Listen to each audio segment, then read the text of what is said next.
From Hollywood, it's time now for... Johnny Dollar. Dollar, my name is Struhl. Struhl Bail Bond and Insurance Agency. State, federal, and immigration, all forms of surety bonds and insurance. Oh, yeah? Well, I'm sorry, I don't need any. No, that's not the point. I need you to the tune of saving me $50,000. How does that work? I made bond for two men that were subpoenaed for a federal investigation. They skipped out, and I've got to find them. Who's mixed up in this investigation? A fellow by the name of Jack Madigan is the big shot. You know him? I've read about him. Enough to advise you to give up. If he doesn't want them found, the chances are they won't be. Alive, anyway. No, it's not as bad as that. Look, I came all the way from New York. This is worth a lot to me. Can't I talk to you about it? All right. Come up to my apartment. Maybe we can work out a deal.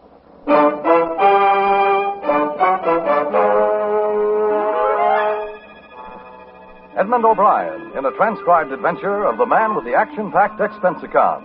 America's fabulous freelance investigator. Yours truly, Johnny Dollar.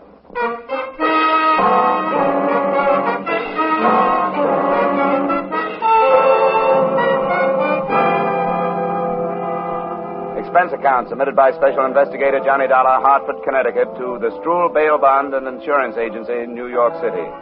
The following is an accounting of expenditures during my investigation of the Jack Madigan matter. Expense account item 1, $250, phone to New York for purposes of checking your reputation. I learned that you, Mr. Struhl, were by no means above reproach, but decided that if a federal court trusted your agency, I would at least hear you out when you arrived, which you did at 1 p.m.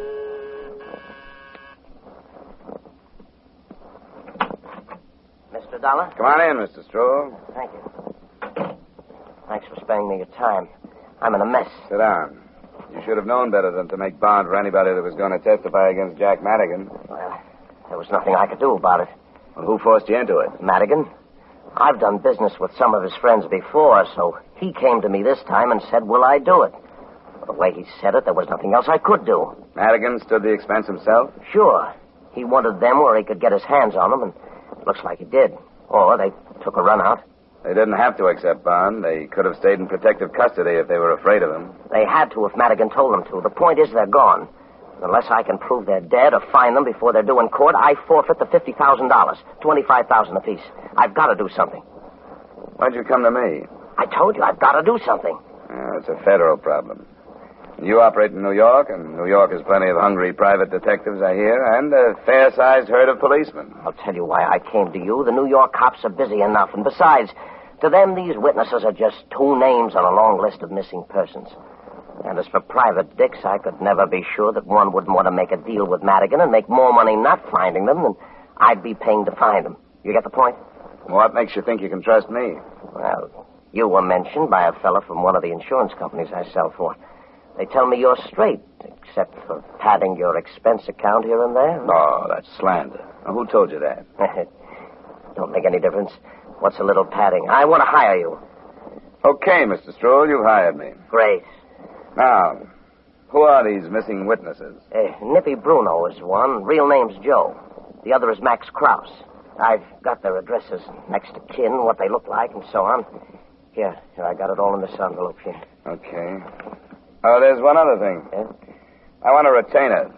$2,500. What's that for? To pay for going to work for a man I don't quite trust. Well, but $2,500, that's pretty steep, isn't it? You don't have to pay it. It's up to you. Yes, but...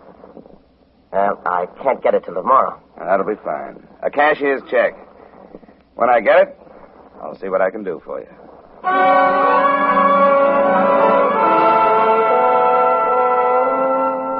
I didn't expect the check to arrive, but it did. Special messenger the next afternoon.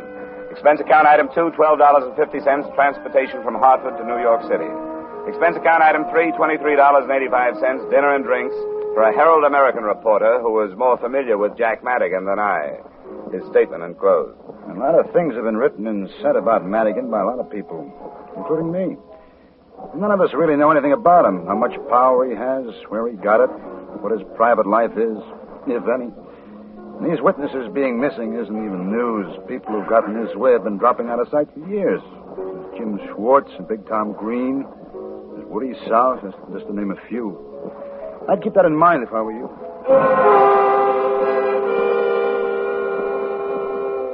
Expense account item 4, 180, cab fare. That same address to an address on 79th. The apartment of Nippy Bruno's next of kin, a sister, stage name, Vivian Brown.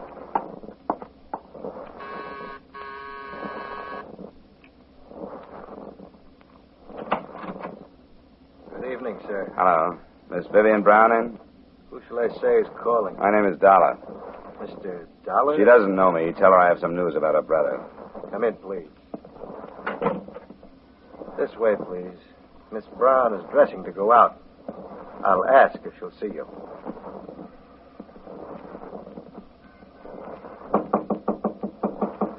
Miss Brown? Yes? What is it? Mr. Dollar is here to see you. Who? He says he has news about your brother. Tell him to wait. I'll get a robe on. Shall I take your hat? Thanks. Please sit down. Miss Brown will be right out.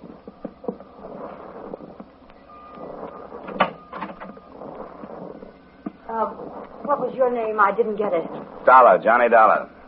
What makes you think I'd be interested in any news about Brother Nippy? Well, the mention of him got me in here. My butler doesn't slam the door on anybody until I tell him to. What brought you here? I'm looking for your brother. Then you've definitely come to the wrong place. Why should you be looking for him? I'm being paid to. The man who put up $25,000 bond for him wants to know where he is. I don't get it. What bond? You don't wear innocence very well, Angel, but I'll go along with the gag. It's no gag, and I can do without your insults. Your brother's due in court in 2 weeks to help the federal men investigate Jack Madigan. He seems to have dropped out of sight. Do you know where he is? No.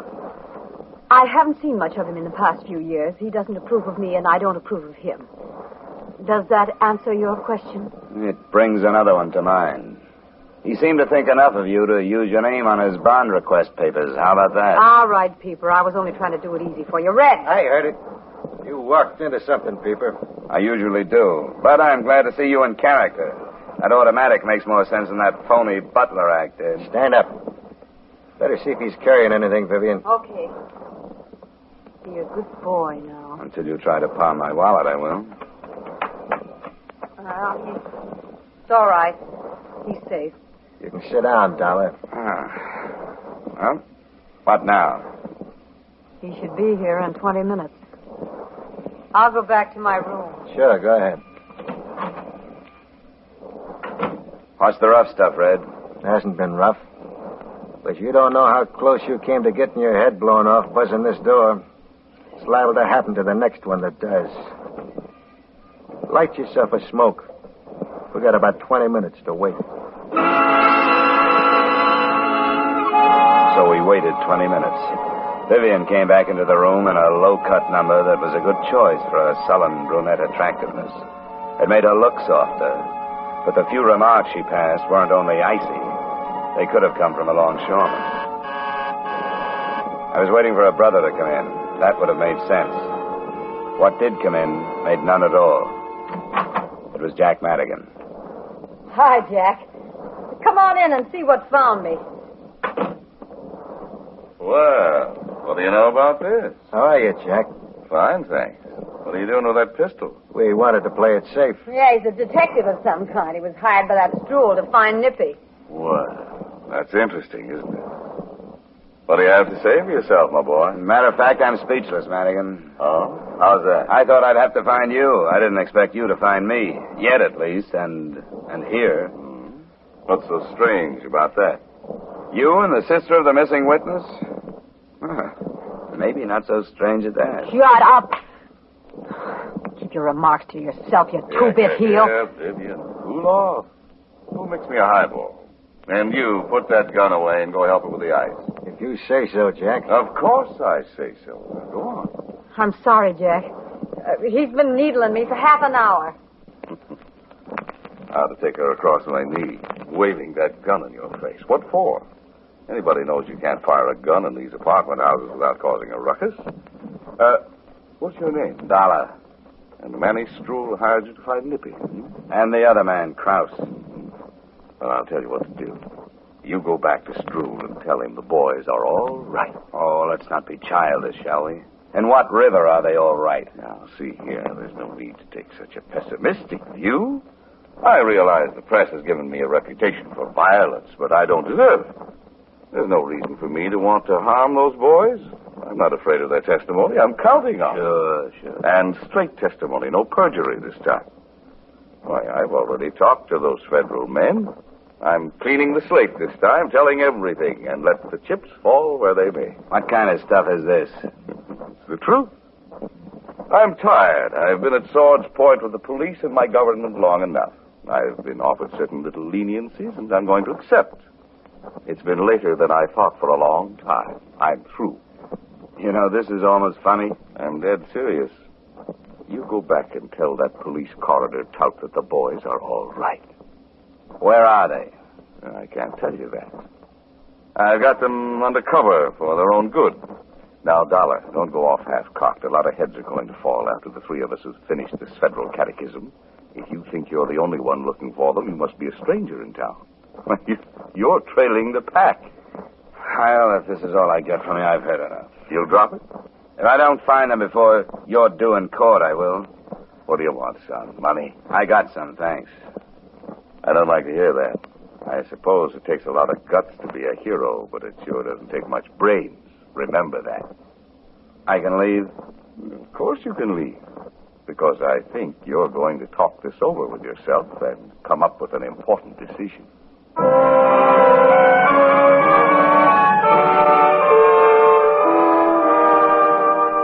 I did talk it over with myself, but not until I found a cab stand on the corner and turned around.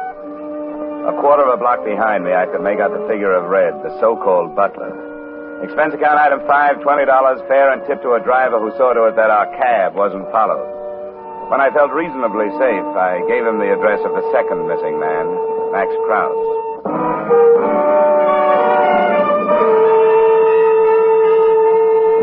I didn't know what I expected to find there, other than an empty flat with possibly a lead of some kind. There was a trace of light showing under the door.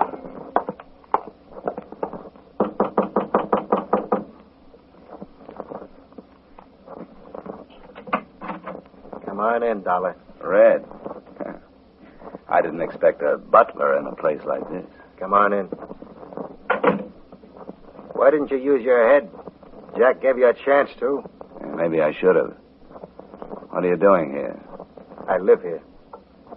You trying to tell me that you're Max Krause? I'm Max Krause. And now I've got to do something about you. Can you prove that you're Max Krause? Why should I have to prove it? Go ahead. Think what you want to. You got brains. Reach up behind you and snap off the light. Don't make a play for the gun, Dollar. What are your plans? Madigan wants you put away until after the investigation. Come on. This way. Back door's closer. You can tell Madigan for me that this isn't going to work. If I drop out of sight for 2 weeks, somebody's going to get on the trail. It leads right back to Madigan. This way. I got a car in a garage down the street.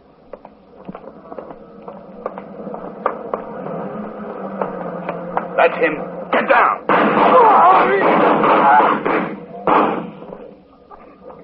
Max, let me see. Sure. Now you believe him. Let me get your coat. Get away. I hate your gun.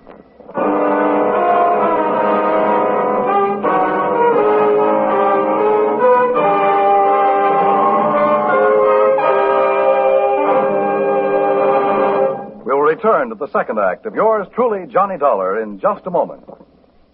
Once a year, the community chest comes knocking at your door, seeking your help. Giving to this worthy cause eliminates many separate appeals, which would be more costly in money, time, and effort.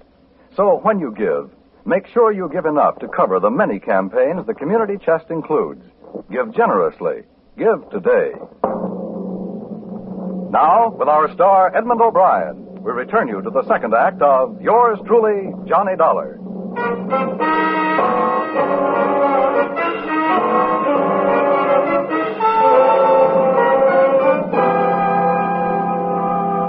When the windows in the buildings around me started slamming open, I left the scene of the killing. and carried with me a whole new set of thoughts on the Jack Madigan matter. None of them were good, but the worst was the fact that the description I'd gotten of Max Krause would in no way fit the dead man I now thought was Max Krause. Expense account item 6, cab fare to your address, Mr. Struve.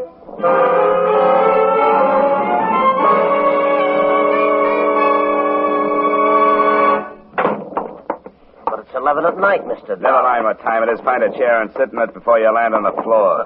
What's got into you? Sit down. Who paid you to hire me? What did you say? Who did?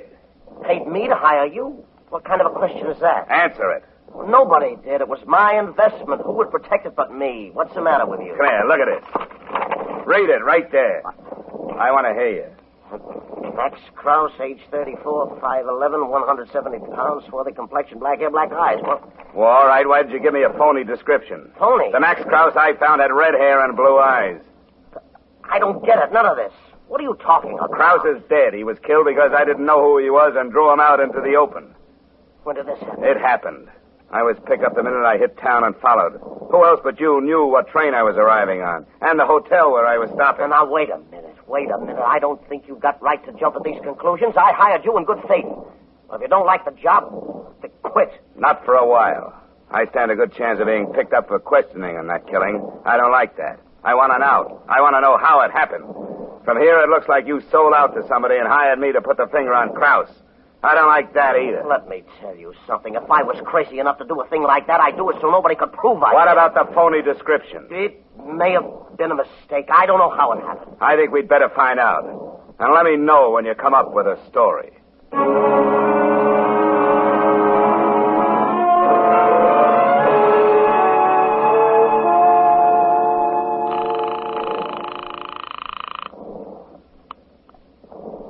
Hello? This is Johnny Dollar. Oh, where are you? Not far from your place. Is Madigan there? No. Where is he? I don't know. He got a phone call and left right afterwards. Was the call about Krause? You wouldn't tell me. What about Max? He was killed. Oh, I knew it was something awful. I could tell by his face. I've been scared to death ever since he left, and I didn't know why. I'll call back later and see if he's in. Mr. Dollar, I have no right to ask this, but there's something I want to tell you. Could you come up? Can't you tell me over the phone? No, Won't you come up? You alone? Yes, I'm alone. Okay. I'll take a chance. It'll be about 10 minutes.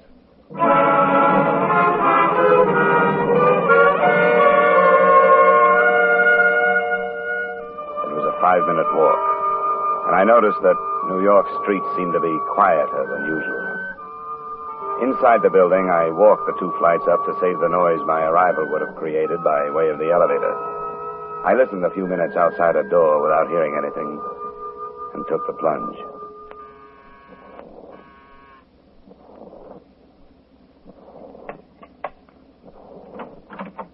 I had the feeling you'd change your mind and not come. I almost did.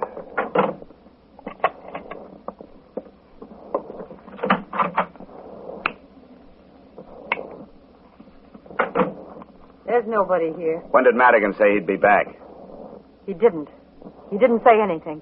I have a funny feeling about Krause's death. But except for my getting mixed up in this mess, it was more Madigan's fault than your fault than it was mine. Why didn't he tell me it was Krause who was here?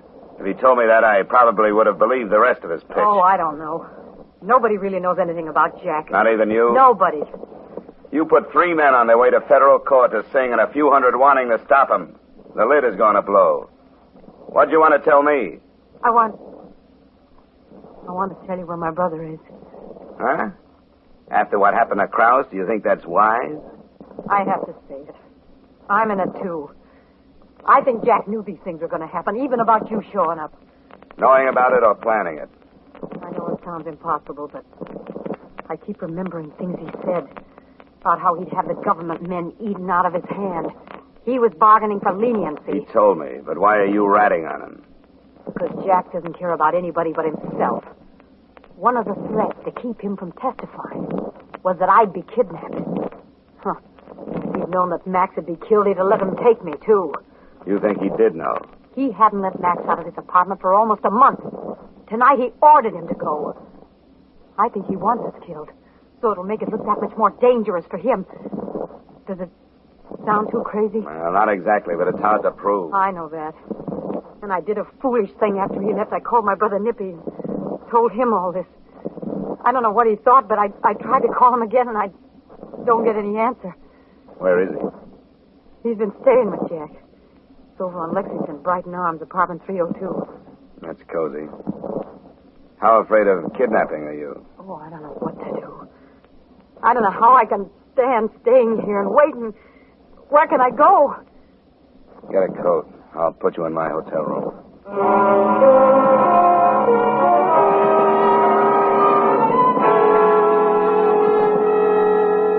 Expense account item 6, $10. Tip to the hotel detective to see that she stayed in the room.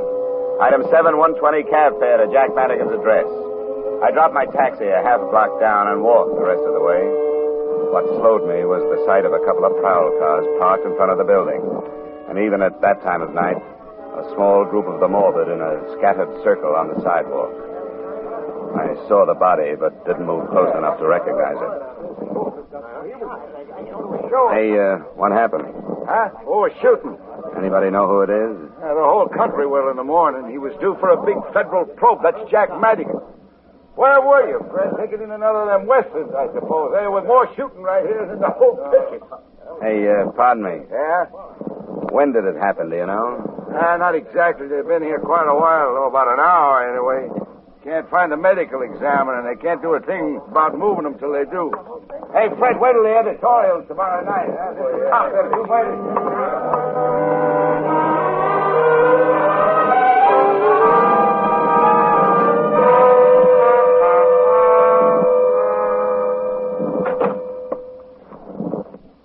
You got back in a hurry.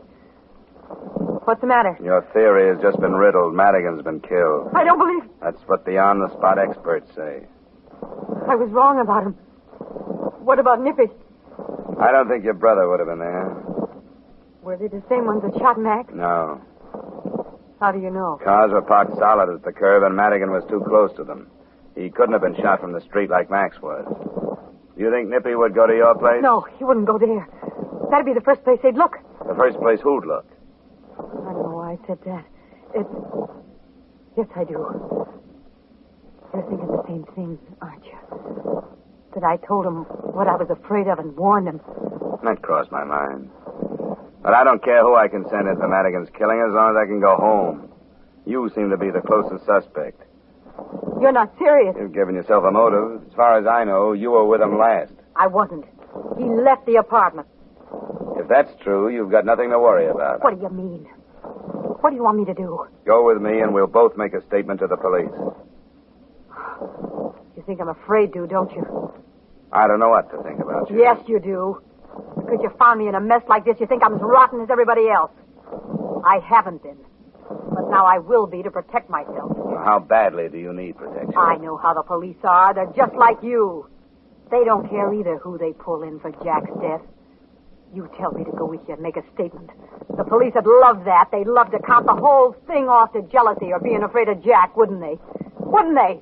You don't touch me. I don't care what they'd like. Well, they would. It'd be much better to take me than to be laughed at because a star witness was killed right under their noses. We can call them and find out. No. It's easier to be rotten. I'll give you my brother. He is at my place. How do you know? I talked to him on the phone. He said he'd wait there until he heard from me again. Okay. I'll go over there. But I want you to come with me. Why? Haven't I done enough? Why do I have to see him? Come on. I don't want to lose you in case Nippy isn't there.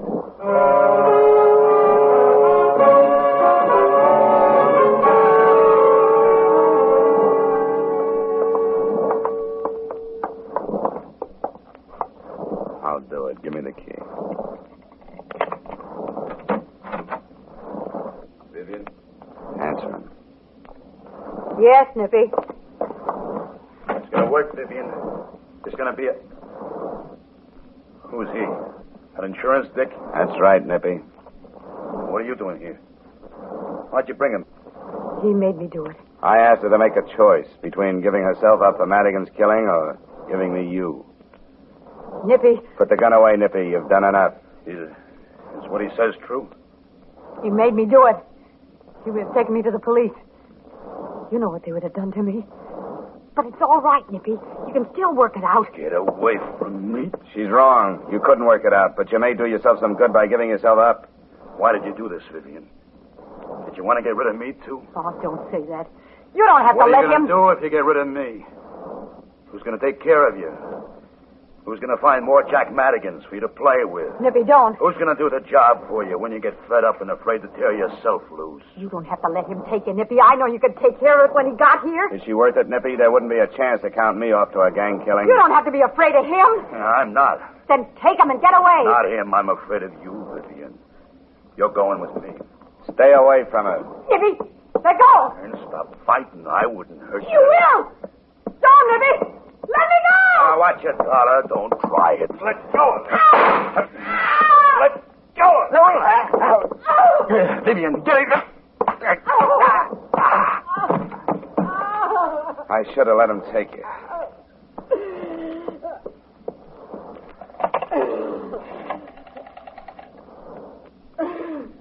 Give me the police.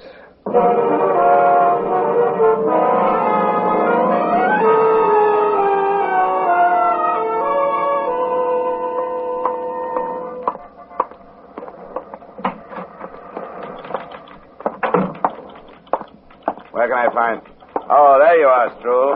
Good morning, Mr. Dollar. I read about it in the paper. They're holding the girl? Yeah, as accessory. And I wouldn't advise your going her bail. No, I certainly won't. I've had trouble enough with this group.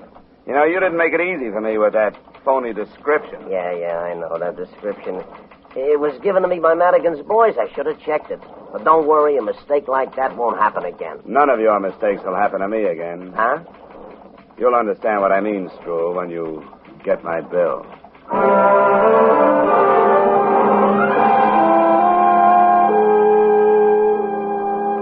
Expense account item 8, same as item 2. Item 9, miscellaneous, $2,500. Expense account total, $2,720. Remarks? I'm holding my retaining fee until this matter is settled. Yours truly, Johnny Dollar.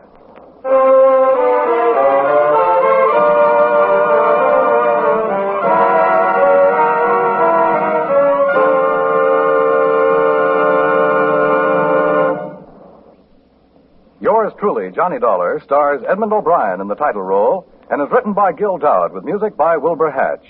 Edmund O'Brien may soon be seen in the Paramount Pictures production Warpath. Featured in tonight's cast were Sidney Miller, John Daner, Clayton Post, Jeanette Nolan, and John McIntyre.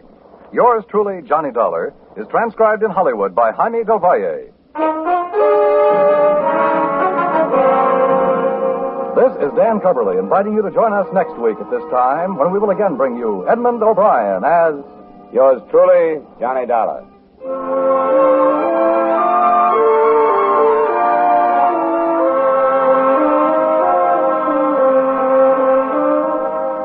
How's for trying to sing it again tonight?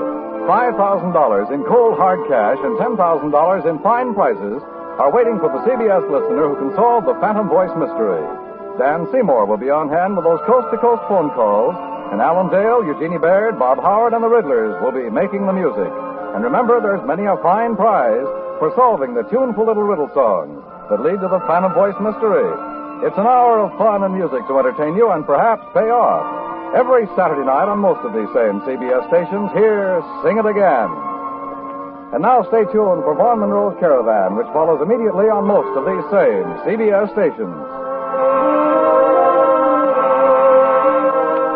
This is CBS, where Hopalong Cassidy rides every Saturday night, the Columbia Broadcasting System.